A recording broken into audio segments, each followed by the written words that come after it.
السلام عليكم ورحمة الله وبركاته. إن الحمد لله نحمده ونستعينه ونستغفره ونعوذ بالله من شرور أنفسنا ومن سيئات أعمالنا. من يهده الله فلا مضل له ومن يضلل فلا هادي له.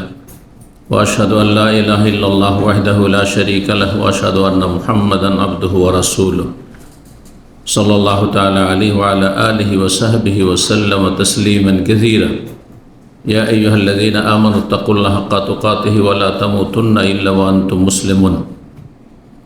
يا أيها الناس اتقوا ربكم الذي خلقكم من نفس واحدة وخلق منها زوجها وبث منهما رجالا كثيرا ونساء واتقوا الله الذي تساءلون به والأرحام إن الله كان عليكم رقيبا.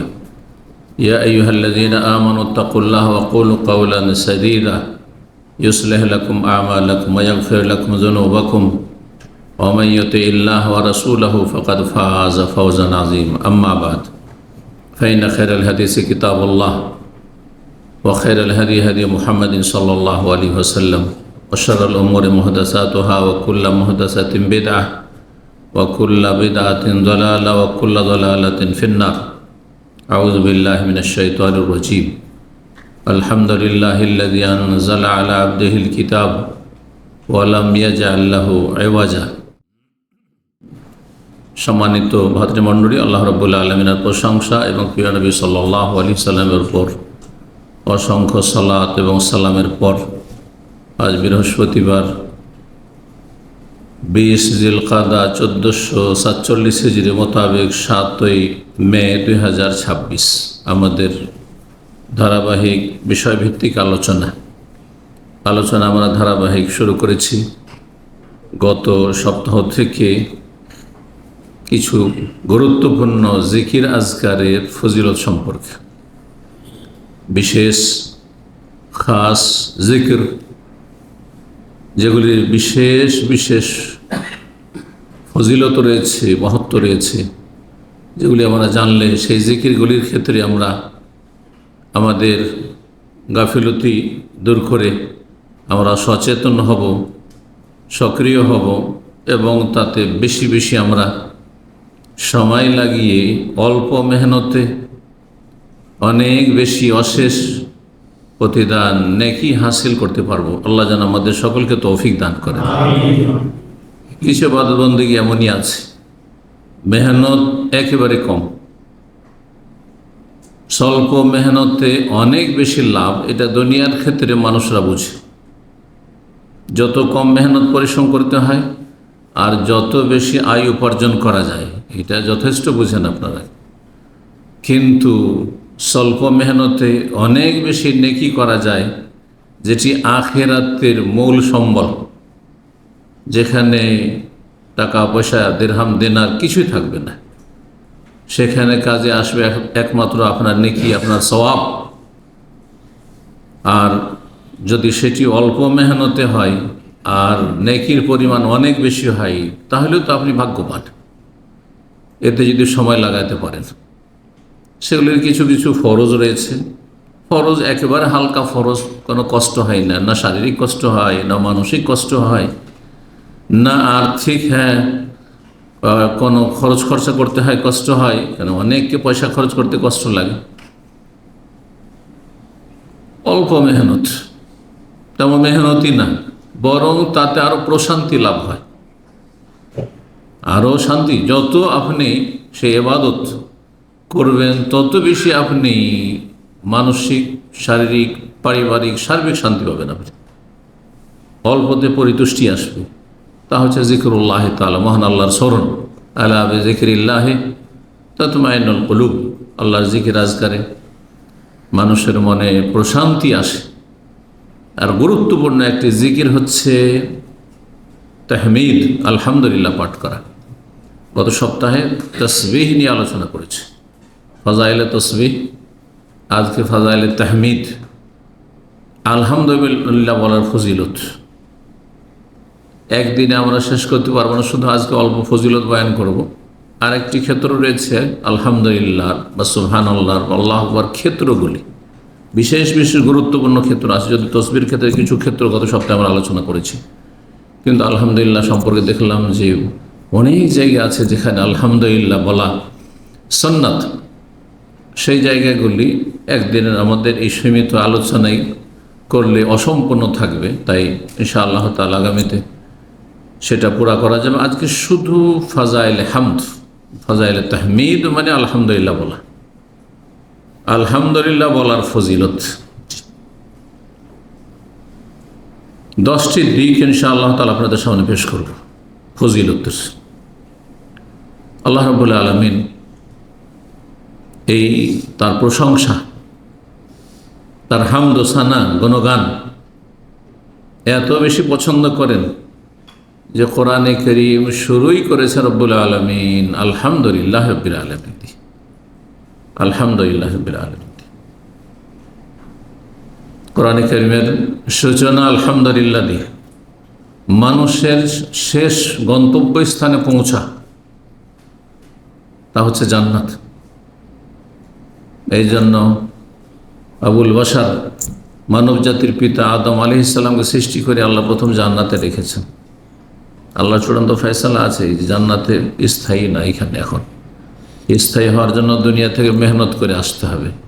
কিন্তু জান্নাত আমাদের পিতা আদম আলাইহিস সালামকে আল্লাহ দেখিয়ে দিয়েছেন, যাতে করে সেখানে ফিরার চিন্তা যেন তার সন্তানদের থাকে যে সেখানে ফিরতে হবে। কারণ হারিয়ে যাওয়া সম্পদকে মানুষ মরিয়ায় উদ্ধার করার চেষ্টা করে। যারা একসময় রাষ্ট্রীয় ক্ষমতায় ছিল, সে রাজা বাদশাহ হোক অথবা অন্যান্য রাষ্ট্রনায়ক, রাষ্ট্রপতি, প্রধানমন্ত্রী, পদস্থ ব্যক্তিরা হোক, এরা যখন পদ হারিয়ে দেয়, তারপরে এবার মরিয়া হয়ে উঠে আবার পুনরুদ্ধার কী করে করবে, কেমন করে পুনরুদ্ধার করবে, এটা মানুষের স্বভাবজাত বিষয়।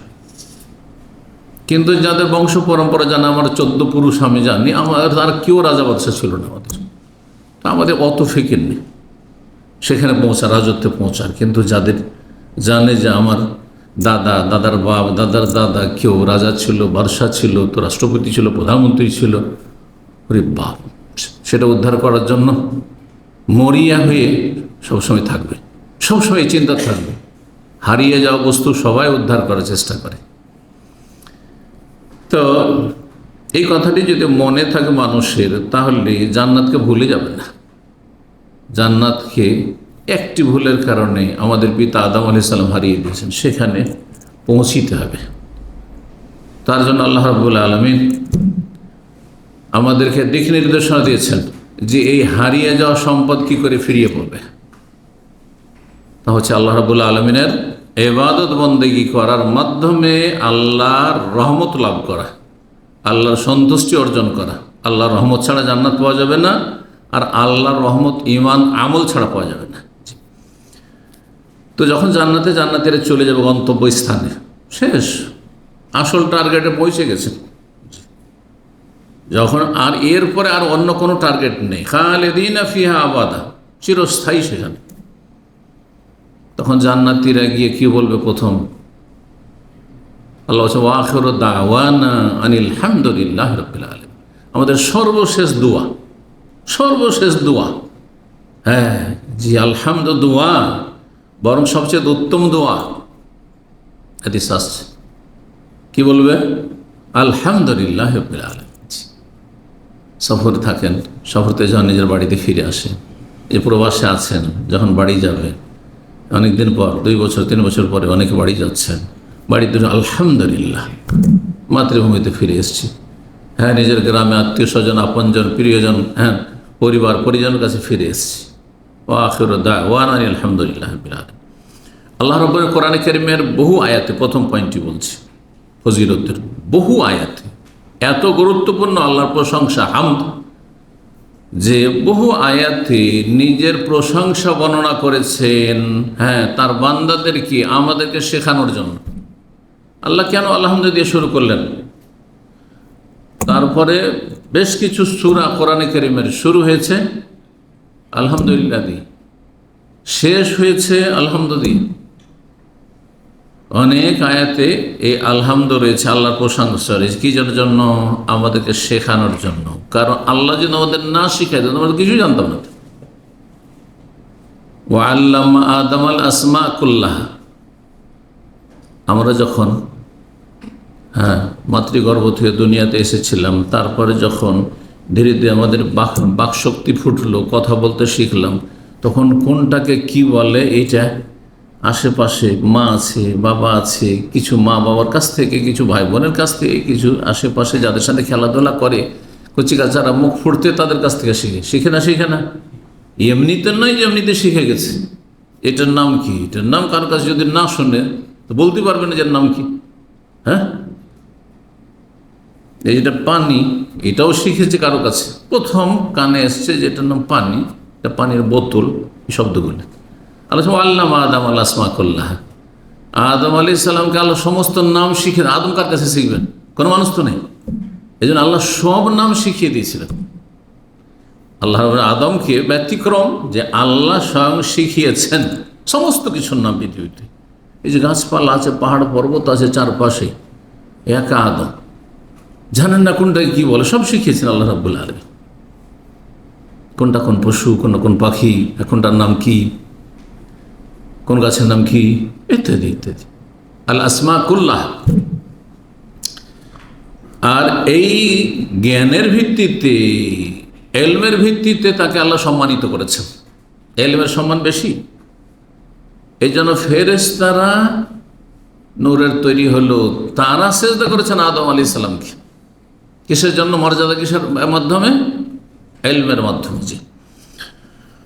তো আল্লাহ রাব্বুল আলামিন কোরআনে কারিমে বহু আয়াতে আমাদেরকে শেখানোর জন্য তার হামদ নিজেই বর্ণনা করেছেন। জান্নাতীরা আল্লাহ প্রশংসা করবে বললাম, ওয়া আখিরু দাওয়াহুম আলহামদুলিল্লাহি রাব্বিল আলামিন, সূরা ইউনূস আয়াত নম্বর 10। তারপরে সূরা জুমার আয়াত নম্বর 74 আল্লাহ বলছে জান্নাতীরা জান্নাতে যাওয়ার পরে বলবে আলহামদুলিল্লাহিল্লাযী সাদাকানা ওয়াদা ওয়া আওরাসানাল আরদা নাতাবাওয়াউ মিনাল জান্নাতি হাইসু নাশা ফানি'মা আজরুল আমিলিন। সে আল্লাহর যাবতীয় প্রশংসার মধ্যে হামদ আর শুকুর, দুটি কথা আপনারা শুনে রাখেন। যদি আপনাদের জিজ্ঞাসা করে বলতে পারবেন না কিন্তু, যে হামদ মানে প্রশংসা আর শুকর মানে শুকরিয়া মানে কৃতজ্ঞতা, দুটোতে পার্থক্য কী? কিন্তু যারা ভাষাবিদ তারা এগুলোর পার্থক্য বর্ণনা করেছেন, ওলামারা বর্ণনা করেছেন, তাফসীরকাররা বর্ণনা করেছেন। কারণ কোরআনে শুকুর শব্দ রয়েছে। জি, আনিশকুরিল্লাহ, হ্যাঁ, আনিশকুরলি ওয়ালি ওয়ালিদাইক, হ্যাঁ, অশকুরুলি ওয়ালা তাকফুরুন। তো শুকরের অর্থ কি আর হামদের অর্থ কি, আর শুকর আর হামদে পার্থক্য কি আর জানা আছে? বলি আপনাদেরকে। তাহলে শুকরিয়া হয় কোনো অনুগ্রহের বিনিময়, এমনি এমনি যাকে তেমনি বলবেন না ভাই শুকরিয়া ধন্যবাদ বলবেন না, কিন্তু কোনো কিছু পেয়েছেন তার কাছ থেকে, যাই পান আপনি বুঝছেন কি পেয়েছেন, এলেম পেয়েছেন, হেদায়েত পেয়েছেন, অথবা আপনি পয়সা পেয়েছেন, অথবা তার মেয়ে পেয়েছেন, হ্যাঁ, তার ছেলে পেয়েছেন, অথবা কোনো কিছু পেয়েছেন, আপনি চাকরি পেয়েছেন, তার ওসিলা একটু হেল্প পেয়েছেন, ইত্যাদি ইত্যাদি, কোনো কিছু পেয়েছেন। এক কথা, এক বোতল পানিকে ধরে জাযাকাল্লাহ খায়, শুকরিয়া, শুকরান, ঠিক না? তাহলে নেয়ামত বা অনুগ্রহের একনিষ্ঠে যেটা হয়, হ্যাঁ, কোনো অনুগ্রহ পেলেন তার বিনিময়ে যদি আপনি, হ্যাঁ, কারো কৃতজ্ঞতা প্রকাশ করেন, সেটাকে শুকুর বলা হয়। আল্লাহ শুকরিয়া আদায় করার যেমন হুকুম আছে, তেমন হামদেরও হুকুম আছে। হামদ শুকরিয়ার চাইতে অনেক বেশি ব্যাপক, অনেক বেশি ব্যাপক। কেমন করে? আল্লাহর প্রশংসা করি, আল্লাহ শুকরিয়া আদায় করি, দুটো ভাষা কিন্তু আমরা বলি। আল্লাহ শুকরিয়া আদায় করছি, আর যেমন হচ্ছে আল্লাহর প্রশংসা করছি, গুণগান করছি, আলহামদুলিল্লাহ। দেখেন, খেয়ে দিয়ে বা যেই যে জায়গাগুলোতে আল্লাহর, হ্যাঁ, শুকরিয়া আদায়ের জন্য শেখানো হয়েছে, সেখানে, হ্যাঁ, আর শুকরুলিল্লাহ বলা হয়নি। কি শেখানো হয়েছে? আলহামদুলিল্লাহ। খেয়ে দিয়ে আলহামদুলিল্লাহ, সুস্থ হয়েছেন আলহামদুলিল্লাহ, তাই না? আলহামদুলিল্লাহ। বালা মুসিবত থেকে বেঁচে গেলেন আলহামদুলিল্লাহ। কেন? কারণ হামদ আল্লাহর প্রশংসা কারো অনুগ্রহ পেলেও করা হয়, না পেলেও করা হয়। দুটোকে সামিল। তো আল্লাহ রাব্বুল আলামিন যদি কোনো কিছু আপনাকে আমাকে দেন, সব কিছু যা দিয়েছেন সবই আল্লাহর, অন্য কেউ দেয়নি। কিন্তু কখনো কখনো কিছু ঘাটতি দেখছেন, অসুস্থ আছেন, আল্লাহ তোমার শুকরিয়া আদায় করছি যে আমি অসুস্থ, বলা যাবে না, না এটা এখানে প্রযোজ্য নয়। কিন্তু আল্লাহ তোমার প্রশংসা করছি, আলহামদুলিল্লাহ আলা কুল্লি হাল। দুর্ঘটনার শিকার, অ্যাক্সিডেন্ট হয়ে গেলেন, বলবেন আল্লাহর শুকরিয়া, আল্লাহ শুকরিয়া বেঁচে গেলাম সেজন্য বলতে পারেন, যা আছে এখনো কিছু গেল, কিছু আছে, গাড়ি গেল, একটু ক্ষত বিক্ষত হইলাম কিন্তু আছি, সেজন্য শুকরিয়া আদায় করবেন। কিন্তু ক্ষতির ওপরে শুকরিয়া নাই, কিন্তু ক্ষয়ক্ষতি যে হয়ে গেল তাতে কি বলবেন? আলহামদুলিল্লাহ। এই জন্য সর্ব অবস্থায় আলহামদুলিল্লাহ আলা কুল্লি হাল, সর্ব অবস্থায় আল্লাহর প্রশংসা, আল্লাহর গুণগান। জি, তাহলে হামদ শুকরিয়ার চাইতে অত্যন্ত ব্যাপক এই দিক থেকে। তো আল্লাহ রাব্বুল আলামিন সূরা জুমারে বর্ণনা করেছেন, আলহামদুলিল্লাহ সাদাকানা ওয়াদা, জান্নাতের আল্লাহ, সেই আল্লাহর যাবতীয় প্রশংসা যিনি তার প্রতিশ্রুতি ওয়াদাকে সত্য করে দেখিয়েছেন, যে মুমিনদেরকে জান্নাত দেব, কাফেরকে জাহান্নামে দেব। আলহামদুলিল্লাহ, এটা চোখের সামনে দেখতে পেলাম। কাফের পাপিষ্ঠরা চোখের সামনে জাহান্নামে গেল, আলহামদুলিল্লাহ জান্নাত পেয়ে গেছে। ও আওরাসানাল আরজা, আর জান্নাতের ভূমির আমাদেরকে ওয়ারিস, উত্তরাধিকারী বানিয়েছেন। না এমন বিশাল রাজত্ব, বিশাল ভূমি, না তাবাউওয়া মিন হাইসু নাশা, যেখানে ইচ্ছে সেখানে ঘুরে বেড়াবো। দুনিয়ায় এই সুযোগ নেই, সারা পৃথিবীর ভিসা আপনার কাছে নেই। তার যে কত যে পাইতারা করতে হচ্ছে, আর কত যে তাদের শর্ত পূরণ করতে হচ্ছে, তারপর রেজেক্টেড। না তাবাউওয়া মিনাল জান্নাতি হাইসু নাশা ফানি'মা আজরুল আমিলিন, যারা আমল করে এসেছে দুনিয়ায়, হ্যাঁ কর্মজগতে আমলে যখন সুযোগ ছিল তখন তাদের জন্য কতই না সুন্দর প্রতিদান, কতই না সুন্দর আজর, পুরস্কার। সূরা আরাফের 43 আলহামদুলিল্লাহ হাদানা লিহাযা, জান্নাতে যাওয়ার পরে জান্নাতের নিয়ামত দেখবে, বলবে আলহামদুলিল্লাহ হিল্লাযী হাদানা লিহাযা, আল্লাহ যে হেদায়েত করেছিলেন সেই জন্য এখানে আসতে পেরেছি। ওয়া মা কুন্না লিনাহতাদিয়া, এই জান্নাতের রাস্তা পেতাম না, লাউলা আন হাদানা আল্লাহ, যদি আল্লাহ আমাকে জান্নাতের রাস্তা না দেখাইতেন, আমার পরিবারকে, আমার পরিজনকে, আমার আপনজনকে, আমার যেই ভাইয়েরা মুমিন মুসলিম যারা এসেছে এখানে, যদি আল্লাহ হিদায়াত না করতেন, রাস্তা না দেন, তাহলে কখনো পেতাম না। জি, এবার সূরা ফাতিহা আয়াত 34 রয়েছে। এক একটি করে আয়াত যদি জান্নাতীদের সম্পর্কে বলি, অনেকগুলি আয়াত এই ক্ষেত্রে রয়েছে। আয়াত 34 আল্লাহ বলছেন, দুনিয়াতে বান্দারা সবসময় সুখে থাকে নাকি? ধার্মিক হয়ে খুব সুখে থাকে? বরং তাদের বেলা মুসিবত বেশি। তাদের জন্য দুনিয়া হচ্ছে সিজনুল মুমিন, মুমিনের জন্য জেল। এটা হারাম, এটা নাজায়েজ, এখানে যাওয়া যাবে না, এই কথা বলা যাবে না, এটা দেখা যাবে না, ঠিক না? বাধা নিষেধ মেলায়, ব্যবসা বাণিজ্য করতে গিয়ে এটা চলবে না, ওইটা চলবে না। কিন্তু হারামখোরদের জন্য সব জায়েজ, সব জায়েজ তাদের জন্য। আচ্ছা, দুনিয়াতে কত শোক, কত দুঃখ, কত কষ্ট, কত বিপদ আপদের সম্মুখীন হচ্ছে, কত জালেমের জুলম বরদাস্ত করতে হচ্ছে। কিন্তু সেখানে যাওয়ার পরে স্বস্তি মিলবে, বলবেন আলহামদুলিল্লাহিল্লাযী আযহাবা আন্নাল হাযান, সে আল্লাহর যাবতীয় প্রশংসা যিনি সমস্ত দুনিয়ার যে দুঃখ কষ্ট ছিল সব দূর করে দিয়েছে, আর কোনো দুঃখ কষ্ট নেই। মারা যাওয়ার পরে মুমিন বান্দার কিয়ামত শুরু হয়ে গেছে, তখন আর কোনো কষ্ট নেই। অসুস্থ ছিল, ক্যান্সার আক্রান্ত ছিল, আর খুব কষ্ট পাচ্ছিল, পারিবারিক কষ্টে ছিল, আর্থিক কষ্টে ছিল, কোনো কষ্ট নেই, সব শেষ হয়ে গেছে। আলহামদুলিল্লাহ দ্বারা কয়টি সূরা শুরু হয়েছে? সূরাতুল ফাতিহা, সূরা আনআম, আর সূরা কাহফ, সূরা সাবা, সূরা ফাতির, আর সূরা তাগাবুন। কয়টি? 6টি সূরা। শেষ করেছেন 5টি সূরা। সূরাতুল ইসরা, সূরাতুল ইসরা শেষখানে রয়েছে, শেষ আয়াত। হ্যাঁ, বলতে পারেন কেউ? তার আগের আয়াত থেকে বলি আমি। হ্যাঁ, কুলিদুল্লাহ আবিদুর রহমান আইয়াম্মা তাদু ফালাহুল আসমাউল হুসনা ওয়ালা তাজহার বিসসালাতি ওয়ালা তুখাবিত বিহা ওয়াবতাগি বাইনা যালিকা সাবিলা। তারপর ওয়াকুলিল হামদুলিল্লাহ আল্লাযী লাম ইয়াত্তাখিয ওয়ালাদান ওয়া লাম ইয়াকুল লাহু শারীকুন ফিল মুলক ওয়া লাম ইয়াকুল লাহু ওয়ালিয়্যুম মিনাজ যুল্লি ওয়া কাব্বিরহু তাকবীরা। সুবহানাল্লাহ।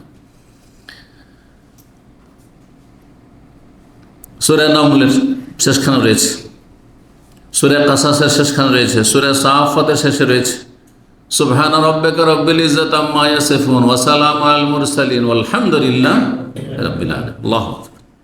সূরা জুমারের শেষখানে আলহামদুলিল্লাহিল্লাযী ওয়া কিলা আলহামদুলিল্লাহি রাব্বিল আলামিন ওয়া কুযিয়া বাইনাহুম বিল হক ওয়া কিলা আলহামদুলিল্লাহি রাব্বিল আলামিন। কোরআনে কারিমে কত জায়গায় আলহামদুলিল্লাহ আছে? 27টি জায়গায় রয়েছে, 27টি জায়গায় রয়েছে। তার মধ্যে অনেকগুলি জায়গা বললাম।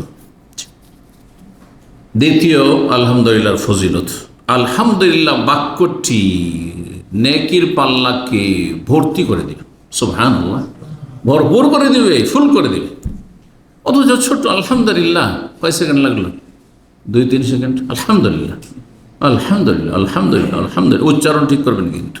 এক শ্রেণীর লোকেরা সুবিধা হতে মনে করছে আমি বেশি গণে নিলাম, কোনো উচ্চারণ হয় না, এমন করে পড়ে যে উচ্চারণ আলহামদু, হ্যাঁ উচ্চারণ ঠিক করলো না সে, হ্যাঁ অর্ধেক খেয়ে নিয়ে ভিতরে রেখে অর্ধেক প্রকাশ করলো। এটা কোনো জিকির না, এটা খেলতামাশা জিকিরের সাথে।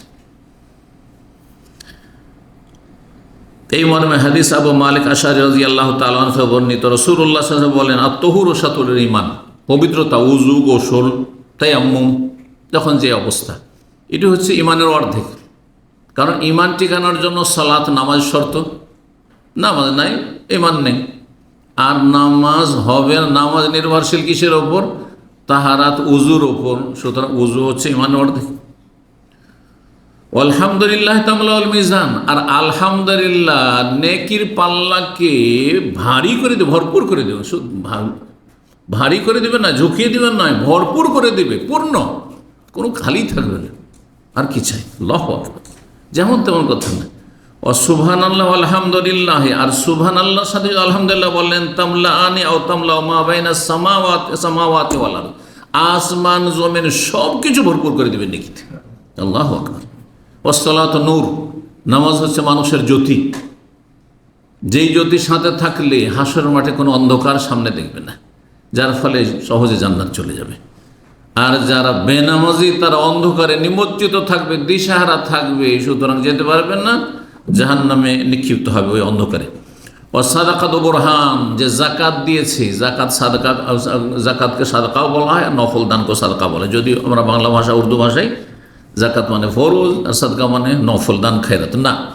কোরআনে বেশ কিছু আয়াতে জাকাতকে কি বলা হয়েছে? হ্যাঁ, যেখানে জাকাতের ভাগ বন্টন, আয়াত নম্বর 60 সূরা বারাত, সূরা তওবা, ইন্নামা সাদাকাতুল লিল ফুকারা, সূরা তওবার আরেকটি আয়াত, খুয মিন আমওয়ালিহিম সাদাকা, হে নবী তাদের ধন সম্পদ থেকে জাকাত নাও। জি, সাদাকা, জাকাত হচ্ছে মানুষের জন্য অকাট্য দলিল, প্রমাণ যে আমি মুসলিম ছিলাম। না হলে আমাকে জিজ্ঞাসা করবে, কোনো ব্যক্তি পৃথিবীতে নেই, কোনো মুসলিম যাকে কোনো সরকার হিসাবে নেবে যে তোর জাকাত কিনে দিস, কিন্তু ইনকাম ট্যাক্স কেন দেওনি, এই ভ্যাট কেন দেওনি, তো এইটা কেন তোমার বাকি, সেইটা কেন, এই তোমার পেনাল্টি কেন বাকি, ফাইন কেন বাকি, এগুলো ঠিক আছে, তাই না? তোমার টাকা পয়সার, হ্যাঁ ইনকাম সোর্স কি, হ্যাঁ তদন্ত, হ্যাঁ দুদক দিয়ে তো তদন্ত, তোমার এই প্রপার্টি কোত্থেকে আসলো। কিন্তু জাকাত দিচ্ছেন না দিচ্ছেন একমাত্র আল্লাহ, আল্লাহ ছাড়া কারো ভয় নেই দুনিয়াতে। তারপরও দিচ্ছেন, তার মানে আপনার কাছে অকাট্য দলিল প্রমাণ আছে, আপনার অন্তরে ঈমান ইসলাম আছে, পরকাল নিয়ে চিন্তা আছে, আল্লাহর সামনে হাজিরে দিতে হবে, সেখানে পাশ করতে হবে, চিন্তা আছে। জি, হাদিস সহিহ মুসলিমের 328 নম্বর হাদিস। হাদিস আরও লম্বা ছিল, সময় স্বল্পতার জন্য বাদ দিলাম। 3 নম্বর ফজিলত হচ্ছে আলহামদুলিল্লাহ। আলহামদুলিল্লাহকে নবী সাল্লাল্লাহু আলাইহি ওয়াসাল্লাম বলেছেন আফজালুদ দোয়া, সবচাইতে উৎকৃষ্ট উত্তম দোয়া, সবচেয়ে ভালো দোয়া। তার মানে ধরেন আপনি রব্বির হামহুমা কামা রব্বায়ানি সগীরা, বাপ মায়ের জন্য দোয়া করছেন, রব্বি হাবলি মিনাস সালিহিন, নেক সন্তানের জন্য দোয়া করছেন, নেক স্ত্রী, নেক স্বামীর জন্য দোয়া করছেন, রব্বানা হাবলানা মিন আজওয়াজিনা ওয়া যুররিয়াতিনা কুররাতা আয়ুন, ইত্যাদি ইত্যাদি। দুনিয়া এবং আখিরাতে সার্বিক কল্যাণ চাইছেন, রব্বানা আতিনা ফিদ দুনিয়া হাসানা ওয়া ফিল আখিরাতি হাসানা, যত দোয়া রয়েছে তার মধ্যে সবচেয়ে ভালো দোয়া হচ্ছে আলহামদুলিল্লাহ, কারণ এখানে আপনার স্বার্থ নেই। কি জন্য? এই জন্য সূরা ফাতিহাতে 2 রকম দোয়া রয়েছে। আমরা যখন আকীদা পড়াই তখন সূরা ফাতিহা নিয়ে আলোচনা করি, আকীদার ক্ষেত্রে বা দোয়া নিয়ে যখন আলোচনা করি তখন সূরা ফাতিহার অপর নাম হচ্ছে সূরাতুদ দোয়া। এটা মনে রাখবেন, সূরা ফাতিহার অনেকগুলো নাম রয়েছে, প্রায় 14টার মতো নাম রয়েছে, তার বেশি। তার একটি হচ্ছে সূরাতুদ দোয়া, হ্যাঁ, সূরাতুশ শিফা, সূরাতুল ওয়াকিয়া, জি, উম্মুল কিতাব, উম্মুল কোরআন, জি, ফাতিহাতুল কিতাব ইত্যাদি। তো সবচেয়ে উত্তম দোয়া হচ্ছে আলহামদুলিল্লাহ। কেন? আর সূরা ফাতিহাতে 2 রকম দোয়া রয়েছে, তার মধ্যে কোন দোয়াটি উত্তম? প্রথম 3.5 আয়াতে আলহামদুলিল্লাহ রাব্বিল আলামিন আর রহমানির রহিম মালিক ইয়াউমিদ্দিন, আর অর্ধেক হচ্ছে ইয়াকা না'বুদু। সবগুলি দোয়া, কিন্তু এই 3.5 দোয়া, কিন্তু কিছু চাইলেন। যাবতীয় প্রশংসা সে আল্লাহর, যিনি বিশ্বজাহানের প্রতিপালক, হ্যাঁ, আর রহমান, যিনি পরম করুণাময়, হ্যাঁ, অতি দয়ালু, মালিক ইয়াউমিদ্দিন, বিচার দিবসের একক মালিক, ইয়াকা না'বুদু, হে আল্লাহ, যে আল্লাহর এই, হ্যাঁ, গুণাবলী বর্ণনা করলাম এবং গুণগান পেশ করলাম, আল্লাহ তোমার কাছেই না, তোমার কি করি? তোমারই ইবাদত করি, একমাত্র তোমারই ইবাদত করি। 3.5 হয়ে গেল। কিছু চাইলেন, গরজ নেই।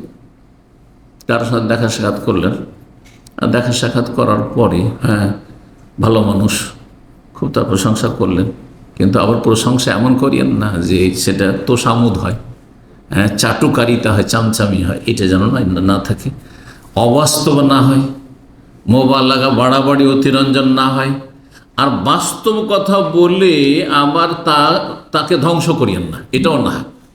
সামনাসামনি প্রশংসা করতে হলে বাস্তবে বলছেন যে লোকটি আসলে ভালো, কিন্তু ওকে বললে ও এত ইমান ওর হালকা, বেলুনের মতো, বেলুনে ফু দিলে ফুলে যাবে, ফেটে নষ্ট হয়ে যাবে খুব তাড়াতাড়ি।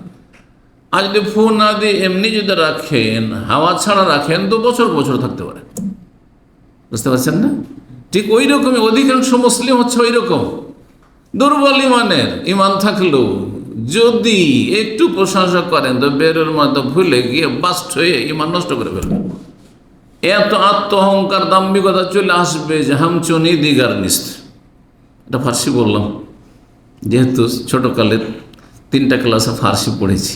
বুঝতে পারছেন না? আগের যুগের বক্তারা মনে করতো যে বক্তব্য তখনই আমার একবারে পারফেক্ট যখন কিছু ফার্সি শের শায়রি, হ্যাঁ, কবিতা বর্ণনা করব, এই ছিল। হ্যাঁ, আর এখন কিছু ফ্যাশন হয়েছে, কিছু বক্তার, মডার্ন বক্তার, যে কিছু ইংলিশ ঢুকাবো তাহলে বলবো হ্যাঁ আছে বক্তা। কথা বুঝতে পেরেছেন? এগুলি জাহেলদের কাজ।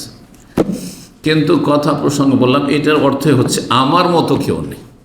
ফার্সিতে যে প্রবাদ চলেছে, হ্যাঁ, হামচুনি দিগারে নিস্ত, হ্যাঁ, আমার ছাড়া, দিগার মানে দ্বিতীয়, নিস্ত মানে নাই। তো ভাষা জানলে বড় লাভ আছে। এখানে ইরানি কেস আসতো মহকামা কোর্টে, তখন বলতে ফার্সি জানেন, জি, তো যদি বুঝেন তাহলে তো কাজ হয়ে গেল। আর না পারেন তাহলে আবার ওরেও পেরেশানি, হ্যাঁ, যে না হলে তো সমাধান হবে না। তো যাই হোক, এই জন্য ভাষাকে কখনো তুচ্ছ মনে করতেন নেই। মূর্খ ওই লোকেরা যারা কোনো ভাষাকে তুচ্ছ মনে করে।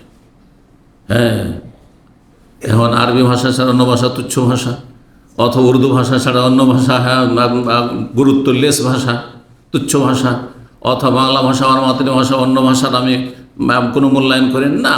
যে যত বেশি ভাষা জানবে, কমপক্ষে দুনিয়াতে তার বেশি লাভ আছে। আল্লাহ তো দুনিয়াও ভালো করতে বলেছে। এই জন্য ভাষা জ্ঞান থাকা মন্দ নয়, যদি তাতে আবার আল্লাহ সন্তুষ্টির নিয়ত থাকে, দাওয়াইল আল্লাহর উদ্দেশ্য থাকে, তো নেকিও। আপনি কোনো ভাষা শিখে যদি উদ্দেশ্য থাকে যে এই ভাষাভাষীদেরকে হজ মৌসুমে পাবো, সারা বিশ্বের লোকেরা আসছে, আমি তোকে দাও দেবো। যদি নাও পান, সৎ নিয়তে ভাষাটা আপনি, হ্যাঁ, সংরক্ষণ করেছেন, শিখে রেখেছেন, ফায়দা। আল্লাহ সুযোগ দিলে কোনো ইংলিশম্যানকে বলে আমি ইংলিশ জানি, আমি ইংলিশে তাকে দাওয়াত দেবো। এমন ভাষা, যে ভাষা বাংলাদেশে কোনো কাজে আসবে না হয়তো, ফরাসি ভাষা। ফরাসি ভাষা কোন ভাষাকে বলে অনেকে বুঝে না, মনে করে ফার্সি, হ্যাঁ, ফ্রান্সের ভাষা, ফ্রেঞ্চ ইংরেজিতে, বাংলায় ফরাসি। ফ্রেঞ্চ ভাষা আপনার জানা আছে, কিছু আরব দেশেও ফায়দা আছে, পশ্চিমা দেশেও ফায়দা আছে, কিন্তু বাংলাদেশে কোনো ফায়দা তেমন নেই হয়তো, কিন্তু আপনি শিখে রেখেছেন। আর একজন চলে গেছে, সেখানে ট্যুরিস্ট অমুসলিম চলে গেছে, পেয়ে গেলেন, আপনি আর ইসলাম আর দাওয়াত দিয়ে দিলেন, কত বড় কাজ হয়ে গেল আপনার এই ভাষা জানাতে। এই জন্য কোনো কিছুকে অবহেলা করতে নেই, তুচ্ছতাচ্ছিল্য করতে নেই। সেটাই আপনার কোনো সময় কাজে আসতে পারে, সেটা আপনার রুজির ব্যবস্থা হইতে পারে। দুনিয়ার ক্ষেত্রে বলছি, কখনো কখনো যেটাকে আপনি তুচ্ছ মনে করেন, সেটা দিয়ে আপনার রুজির রাস্তা আল্লাহ খুলেছে। তো বলছিলাম যে প্রশংসার কথা, না মানুষের প্রশংসা করলে চিন্তা করে, কথা লম্বা না করে ফিরে আসি। সবচেয়ে উত্তম দোয়া কি? আলহামদুলিল্লাহ। কেন বলছেন কথাটি কমপ্লিট করি। এই 3.5 আয়াত আল্লাহর কাছে কিছু চাইলেন না, এই জন্য 3.5 এই প্রথম 3.5 আয়াতের দোয়া, আর পরের 3.5 আয়াতে কি রয়েছে? ওয়া ইয়াকা নাস্তাইন, আল্লাহ তোমার কাছে সাহায্য চাইলেন। তারপরে ইহদিনাস সিরাতাল মুস্তাকিম, আল্লাহ সহজ সরল সোজা পথ দেখাও, সেটাও নিজের গরজে চাইলেন আপনি। সিরাতাল্লাযিনা আনআমতা আলাইহিম, পুরস্কৃত নবী, সিদ্দিক, শুহাদা, সালেহিনদের পথ। হ্যাঁ, গায়রিল মাগদুব, এটা দাও। আর গায়রিল মাগদুবি আলাইহিম ওয়ালাদ-দাল্লিন, যাদের উপর গজব হয়েছে, যারা পথভ্রষ্ট, ইহুদি নাসারা এবং ইহুদি নাসাদের পথের পথিক যারা, মানে জ্ঞান পাপী, জানে তারপরেও তারা পালন করে না, তারা হচ্ছে মাগদুব আলাইহিম, ওদের আল্লাহর গজব, ইহুদিদের মতো চরিত্র মুসলিম সমাজের। আর যারা জাহেল, মূর্খতার কারণে শিরক বিদআত করছে, পাপে জড়িয়ে রয়েছে, তারা হচ্ছে দল্লিন, খ্রিস্টানদের মতো তাদের অনুসারী, তাদের পথ থেকে রক্ষা করো, আল্লাহর কাছে চাইলেন। এই পরের শেষ 3.5 আয়াতের দোয়ার চাইতে আগের 3.5 আয়াতের দোয়া বেশি উত্তম, কারণ সেখানে নিঃস্বার্থ, আপনি নিঃস্বার্থ। কিন্তু কোনো একজনের কাছে যদি যান, উদাহরণটা দিচ্ছিলাম ওইটাই, গিয়ে খুব প্রশংসা করলেন, প্রশংসা করার বলে, ভাই আল্লাহ আপনাকে অনেক দিয়েছেন, কিন্তু ভাগ্যবান সত্যি আপনি, হ্যাঁ, তো আমাকে একটু 1000 একটু ধার দিতে পারবেন? ও তো বুঝে নেবে যে এত গুণগান কেন চলছিল, বুঝেন না? হ্যাঁ, আল্লাহর যে উত্তম দৃষ্টান্ত। হ্যাঁ, আবার আল্লাহ রাব্বুল মানুষের মতো না। হ্যাঁ, আল্লাহর মতো। মানুষের কাছে যদি কিছু স্বার্থ থাকে তো কেটে পড়ার চেষ্টা করবেন, আর রবের কাছে যদি কিছু চান তো রব আরো খুশি হন। বান্দা চাক, না চাইলে আল্লাহ অসন্তুষ্ট হন। মাল্লাম ইয়াসআলিল্লাহ ইয়াগযাব আলাইহি, কেউ যদি আল্লাহর কাছে না চায় তা আল্লাহ অসন্তুষ্ট হয়। হতভাগা, তোকে তো দিতাম, তুই চাইলে। ভোর রাতে ওইটা একটু চাইতে পারলেন না, দোয়া কবুলের সময়, জুমার দিনে দোয়া কবুলে এই সময়টা একটু চাইতে পারলেন না, জি আমি তো দিতাম। বাধা বিপত্তি দূর করতে হবে। তো হাদিসটি শোনাই। হাদিস তিরমিজিতে রয়েছে 3305, ইবনে মাজাহ 3790, এছাড়া অন্যান্য আরও হাদিস রয়েছে, ইবনে হিব্বান রয়েছে, মুসনাদ হাকিমে রয়েছে। আল্লামা আলবানী হাদিসটিকে হাসান বলেছেন, সহিহুল জামির 1104। হাদিসটি কি? জাবের রাদিয়াল্লাহু তাআলা বলছেন, সামি'তু রাসূলুল্লাহ সাল্লাল্লাহু আলাইহি ওয়াসাল্লাম ইয়াকুল, আফযালু যিকরি লা ইলাহা ইল্লাল্লাহ, সবচেয়ে উৎকৃষ্ট উত্তম জিকির হচ্ছে লা ইলাহা ইল্লাল্লাহ, আল্লাহ ছাড়া কোনো সত্য মাবুদ নেই। কারণ এটি কালিমা তাওহীদ, কালিমাতুল ইসলাম, এটি দিয়ে একজন মুসলিম হতে পারে। এটিকে অস্বীকার করলে কাফের, স্থায়ী জাহান্নামী। হ্যাঁ, মুমিন মুসলিম কাফেরের মাঝে পার্থক্যকারী হচ্ছে লা ইলাহা ইল্লাল্লাহ, সবচেয়ে উত্তম জিকির। আর একটি হাদিস কিন্তু এর পরিপন্থী হাদিস রয়েছে, সবচেয়ে উত্তম জিকির তেলাওয়াতুল কোরআন। কিন্তু দুটো সামান্য হচ্ছে, যেগুলি সবচেয়ে উত্তম তার মধ্যে এই দুটি। ধরেন যদি একসময় বললাম যে সবচেয়ে ভালো মানুষ আমার কাছে উনি, আর একদিন আর একজন পড়ছে আগামীকালকে জমা পড়ে যে সবচেয়ে ভালো মানুষ আমার কাছে উনি, বলছে আপনার কথা এরকম দ্বন্দ্ব কেন? কালকে বললেন এক লোক সবচেয়ে ভালো, আর বলছে আজকে না। মানে যারা যে কজন বা যারা আমার কাছে সবচেয়ে ভালো মানুষ, তাদের অন্যতম এরা। এবার বুঝতে পেরেছেন? সুতরাং এই হাদিসগুলিতে কোনো দ্বন্দ্ব নেই, সংঘর্ষ নেই। তো লা ইলাহা ইল্লাল্লাহ আর কোরআন তেলাওয়াত, এটা হচ্ছে আফজালুল জিকির, উত্তম জিকির। কখনো কোরআন তেলাওয়াত করেন যাতে সার্বিক বরকত রয়েছে, দিন দুনিয়ার শারীরিক, মানসিক, পারিবারিক, আর্থিক সব রকম বরকত রয়েছে, সব রকম বরকত রয়েছে। কোরআন তেলাওয়াত যার জীবনে দৈনিক আছে সে ভাগ্যবান, এবং এটা পরীক্ষিত, আল্লাহ পরীক্ষিত জিনিস। জি, আর আপনি পরীক্ষার জন্য শুধুই করবেন না, পড়বেন না, আল্লাহর উপর আস্থা ইয়াকিন রেখে পড়বেন, বিশ্বাস রেখে, তাহলে ফায়দা।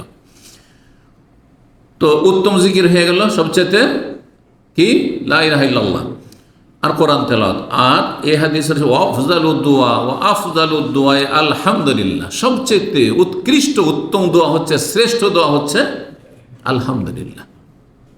তাহলে যদি অন্য যতই দোয়া করেন না কেন সবচেয়ে ভালো দোয়া হচ্ছে আলহামদুলিল্লাহ। এই জন্য আলহামদুলিল্লাহ দিয়ে আল্লাহ কোরআনে কারীম শুরু করে সবচেয়ে উত্তম দোয়া দিয়ে।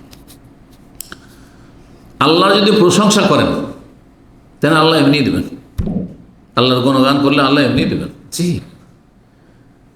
এইরকম নবী সাল্লাল্লাহু আলাইহি সাল্লামের প্রতি যদি সালাত সালাম পেশ করেন, আপনি নিজের জন্য কিছুই চাইলেন না। হাদিস আছে, একজন বলছে যখন দরুদের ফজিলত এত বেশি বয়ান করলেন নবী সাল্লাল্লাহু আলাইহি ওয়াসাল্লাম, তখন বললেন যে তাহলে আমি ইযান আজআল সালাতি কুল্লাহা লাকা ইয়া রাসূলুল্লাহ, তাহলে সবটা দোয়া আপনার জন্য করব, আমি নিজের জন্য কিছু চাইব না। তখন নবী সাল্লাল্লাহু আলাইহি ওয়াসাল্লাম কি বলছে, ইযান তুকফা হাম্মুকা হ্যাঁ ওয়া ইউগফার যামবুকা, তুকফা হাম্মাকা ওয়া ইউগফার যামবুকা, তাহলে তোমার সমস্ত রকমের মনের কামনা বাসনা পূরণ করা হবে, যথেষ্ট দেওয়া হবে, আর তোমার গুনাহ মাফ করে দেওয়া হবে। চাইলেন না কিছু, নবীর জন্য শুধু চাইলেন, হ্যাঁ আল্লাহর কাছে, কিন্তু আপনার সব গরজ পুরা হয়ে গেল। এগুলি অল্প মেহনতে আর ভালো একটা বেনিফিট মনে রাখতে হবে এবং আমল করতে হবে। জুমার রাত চলছে, জুমার দিন বিশেষভাবে ফাকসিরু আলাইয়া মিনাস সালাতি ফিহা, নবী সাল্লাল্লাহু আলাইহি ওয়াসাল্লাম বেশি বেশি তোমরা সালাত পেশ করবে, দরুদ পেশ করবে। আল্লাহ তৌফিক দান করেন।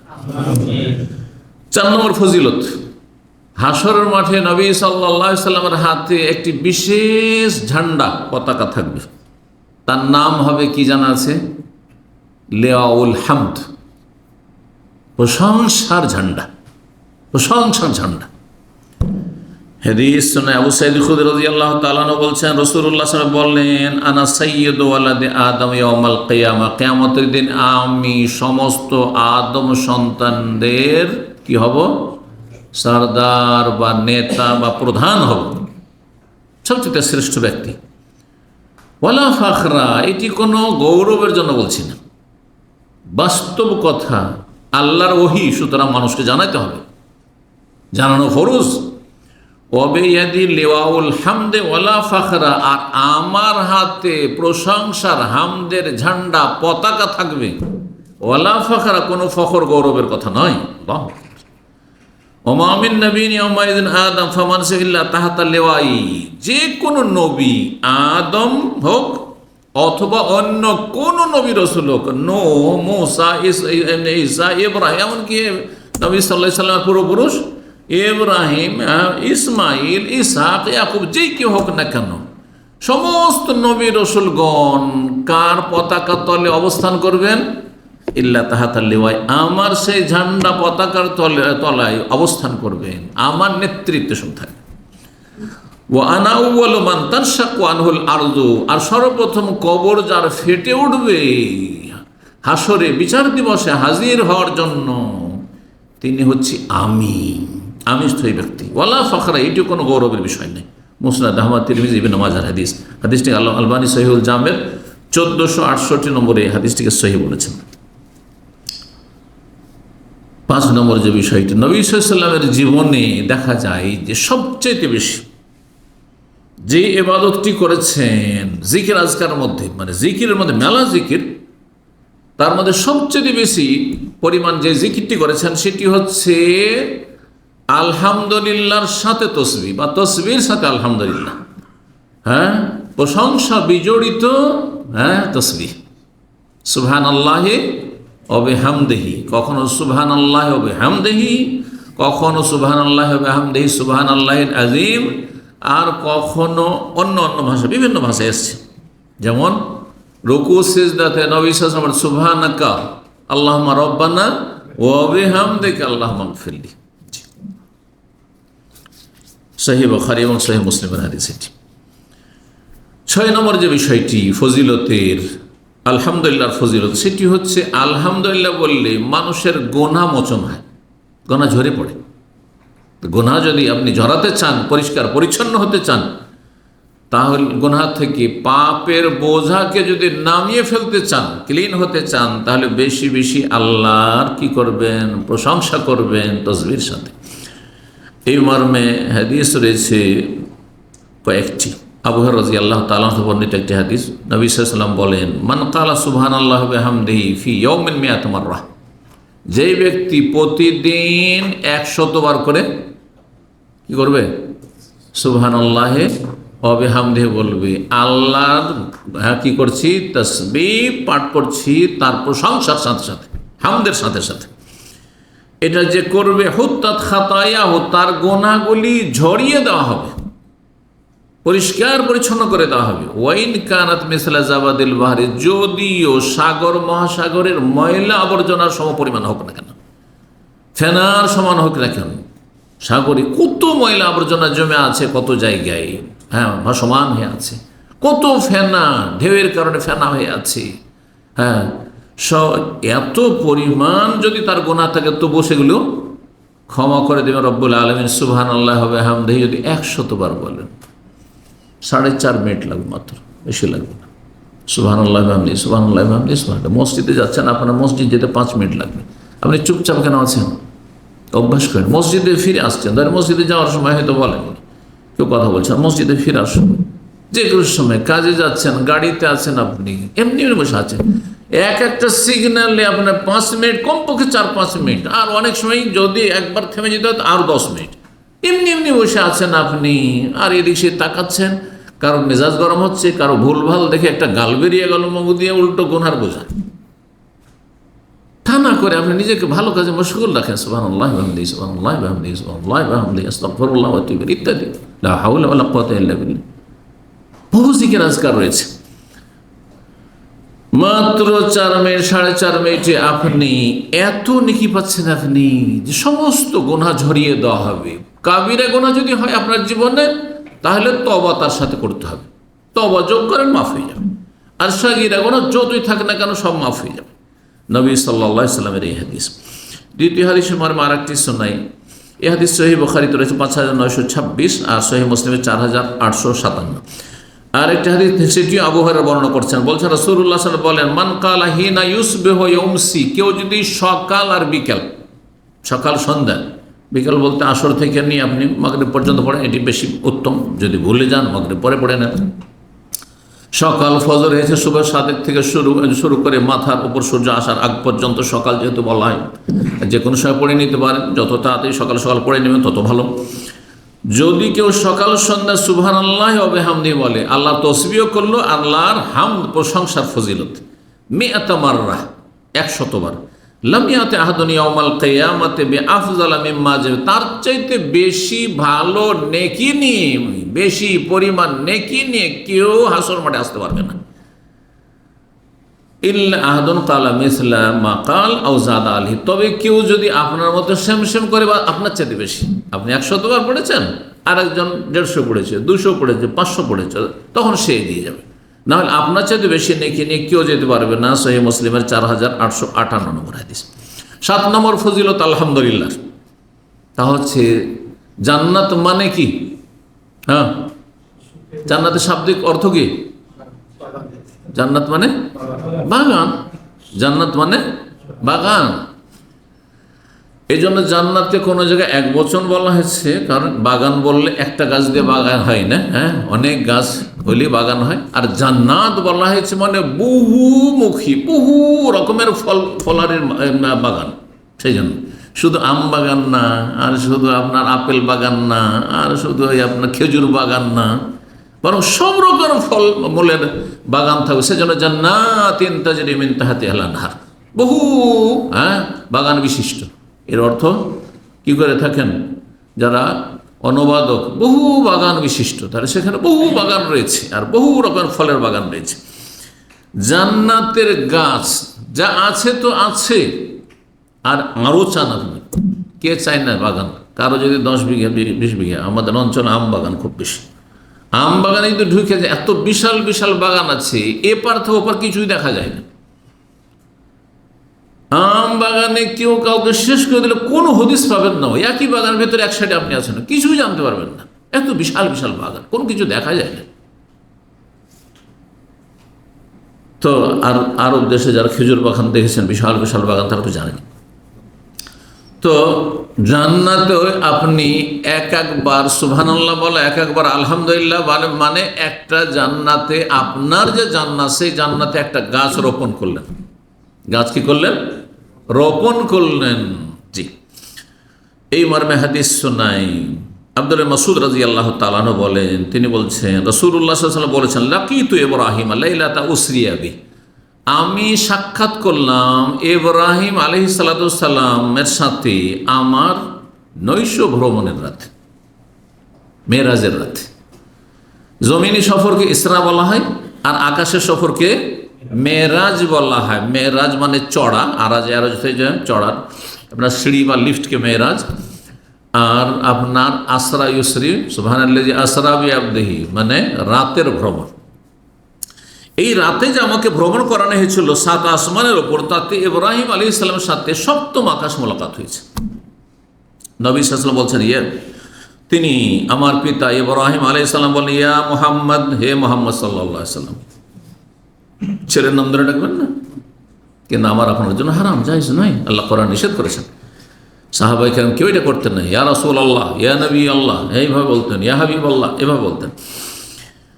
তো বলছেন যে ইব্রাহিম আলাইহিস সালাম বললেন, হে মুহাম্মদ, আকরি উম্মাতাকা মিন্নিস সালাম, তোমার উম্মতকে আমার পক্ষ থেকে সালাম দিয়ে দিও। আল্লাহু আকবার। কোন সাহাবা আলাইহি আলাইহিস সালাম বলেছেন ইব্রাহিম আলাইহিস সালামের এই হাদিস? জি, ওয়া আলাইকা ওয়া আলাইহিস সালাম ইয়া খলিল আল্লাহ। জি, আমার তরফ থেকে আপনার উম্মতকে বা তোমার উম্মতকে সালাম দিয়ে দিও। ওয়া আখবিরহুম, এবং তাদেরকে জানিয়ে দিও কি, আন্নাল জান্নাত তাইয়্যিবাতুত তুরবা, জান্নাতের মাটি হচ্ছে বড়ই উৎকৃষ্ট মাটি, উৎকৃষ্ট ভূমি। তুরবা মাটি, উৎকৃষ্ট মানে উর্বর, সম্পন্ন, যাতে উর্বর শক্তি অনেক বেশি থাকে। আজবাতুল মার, সেখানকার পানি হচ্ছে অত্যন্ত সুমিষ্ট, সুমিষ্ট পানি। আমাদের আশেপাশে কত পানি, পানির অভাব আছে, সাগর আর সাগর, কিন্তু এই পানি পান করে বাঁচতে পারবেন? কখনো পারবেন না, তাই না? পানি যদি না থাকে বিল্ডিংয়ে, কি যে অবস্থা হয়ে যাচ্ছে, আল্লাহু আকবার, মনে হচ্ছে অশান্তির শেষ নেই। তখন বুঝতে পারছি, কিন্তু দেশে তো পানি অনেক সময় আযাব হয়ে যাচ্ছে, তো পানির কোনো মূল্যই নেই, এর নিয়ে আমাদের কোনো কদরই নেই, মূল্যায়নই নেই। বড় নিয়ামত পানি। আজবাতুল মা, পানি খুব সুমিষ্ট। ওয়া আন্নাহা কিয়ানুন, আর জান্নাতে খোলা ময়দান রয়েছে, খোলা ময়দান, সুবর্ণ সুযোগ, চাষ করো, রোপণ করো। ওয়াইন্না গেরাসা, এই যে খোলা ময়দান তোমার রয়েছে জান্নাতে, বিশাল, এই নয় যে সামান্য কিছু, ধরেন দাম্মাম শহরের মতো একজনের, কত বিশাল, অমুলকান কবীরা, বিশাল রাজত্ব এক একজনকে দেওয়া হবে। আল্লাহু আকবার। দুনিয়ার 10 গুণ পরিমাণ জান্নাত, সর্বনিম্ন ওই জাহান্নামে জ্বলে জ্বলে যে জান্নাতে আসবে, ওই লোক সর্বনিম্ন জান্নাতি। আগামীকালকে হাদিস আছে সহিহ বুখারীতে, তাদেরকে জান্নাতীরা যখন অনেক দিন জাহান্নামে জ্বলে জ্বলে এসছে জান্নাতে, তখন তাদের উপাধি, নামই পড়ে যাবে জাহান্নামী। ওদেরকে জাহান্নামী বলে, এই জাহান্নামী শোনো, রাগ করবে না, আর খুশি হবে যে আলহামদুলিল্লাহ জাহান্নাম থেকে উঠে এসেছি। কথা বুঝছেন? তো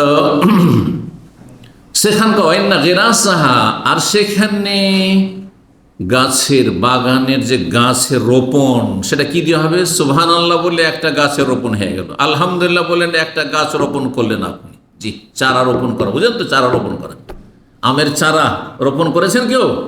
লিচুর গাছ, জি হ্যাঁ, এগুলো চারা তৈরি করা হয়েছে। আমি শুধু মাদ্রাসায় পড়িনি, আমাদের আম গাছ ছিল আর লিচুর গাছ ছিল, নিজে চারা লাগিয়েছি, ডালকে চেঁচে চেঁচে নিজে চারা বেঁধেছি, মাটি বেঁধে, তারপরে তাতে জড় ফুটেছে, তারপর সেখান থেকে কেটে নিয়ে গিয়ে আব্বার সাথে রহমতুল্লাহ আলাইহি কেটে নিয়ে আবার গাছ জমিতে লাগিয়েছি। জি, সব রকম অভিজ্ঞতা আছে। নবী সাল্লাল্লাহু আলাইহি ওয়াসাল্লাম যখন মরুভূমির গাছপালার কথা বলতেন, তখন সাহাবায়ে কেরাম আশ্চর্য হতেন, ইয়া রাসূলুল্লাহ, আপনি মরুভূমি এত খবর কি করে রাখেন? তখন নবী সাল্লাল্লাহু কি বলতেন?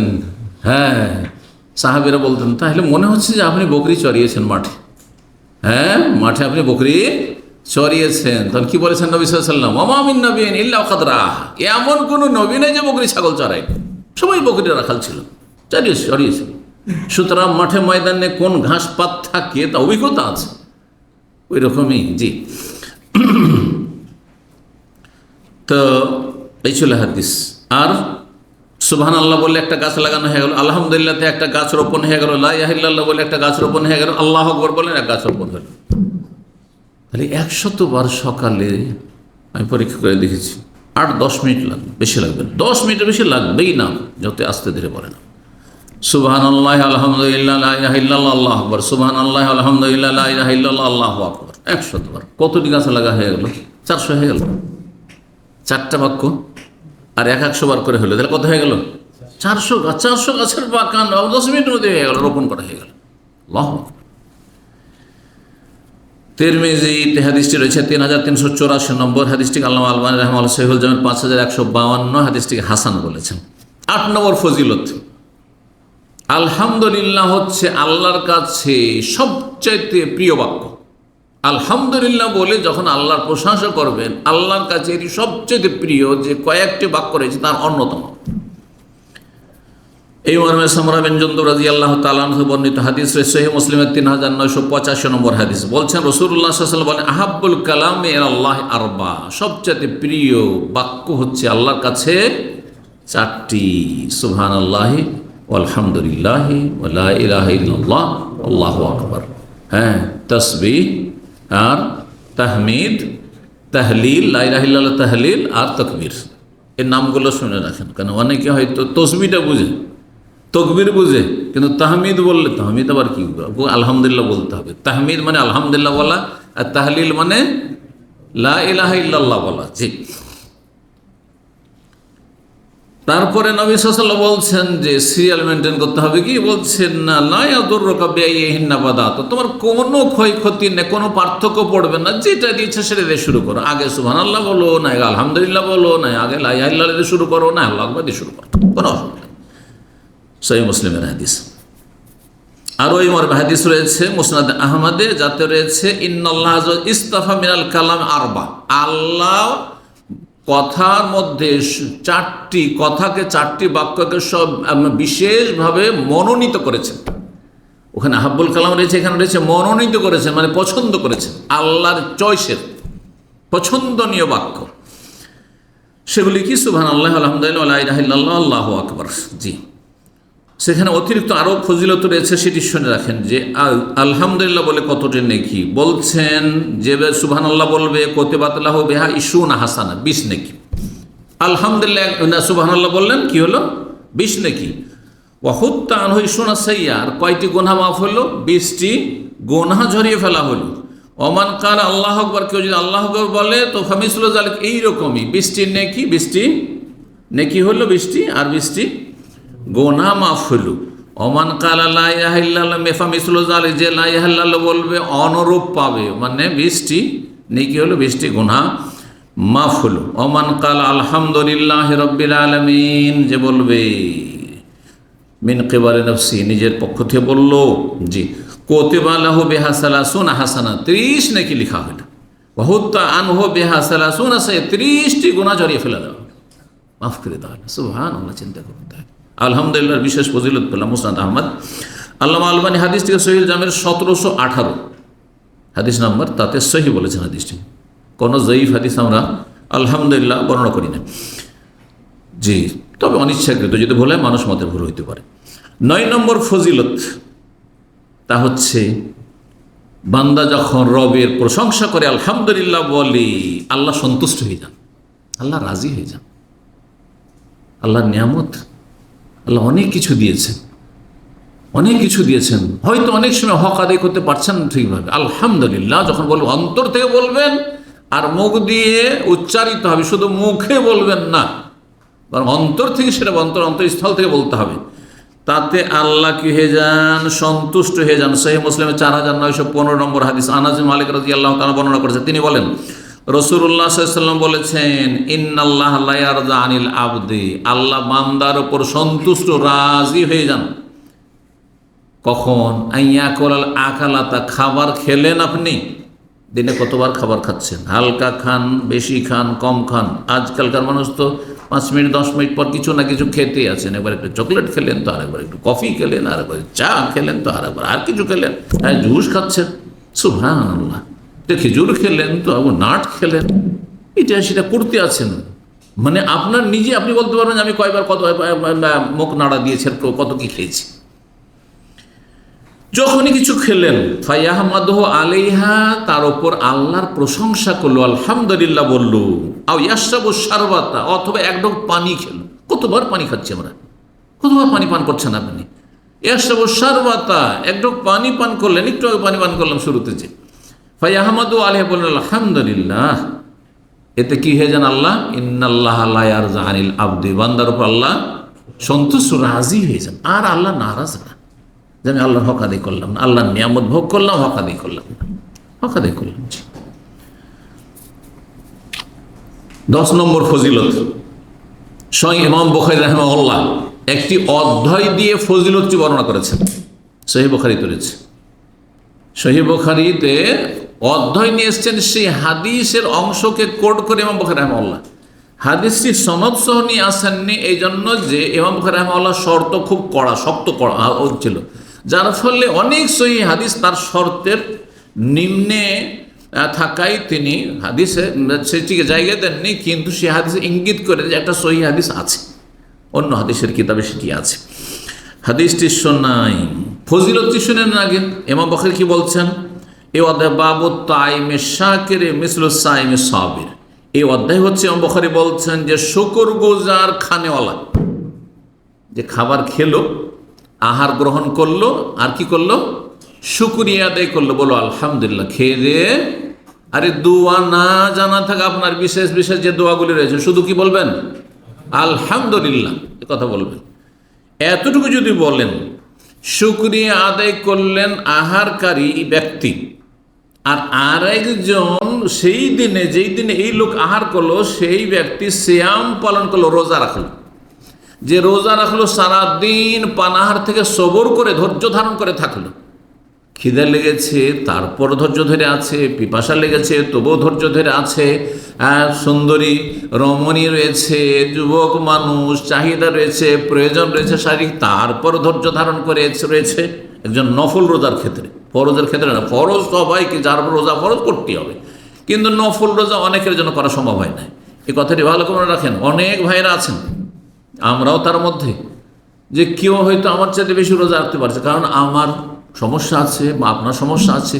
রোজা রাখলে কি হয়? মাথার ব্যথা শুরু হয়ে যায় কারো কারো, আবার রোজা রাখলে অনেক সময় পেশাবের জ্বালা শুরু হয়ে যায়, বা স্টোনের সমস্যা হইতে পারে গরম দেশে, অথবা রোদরে কাজ করতে হয়, ছোটাছুটি করতে হয়, উপায় নেই, আর এটা আমার সম্ভব হয় না।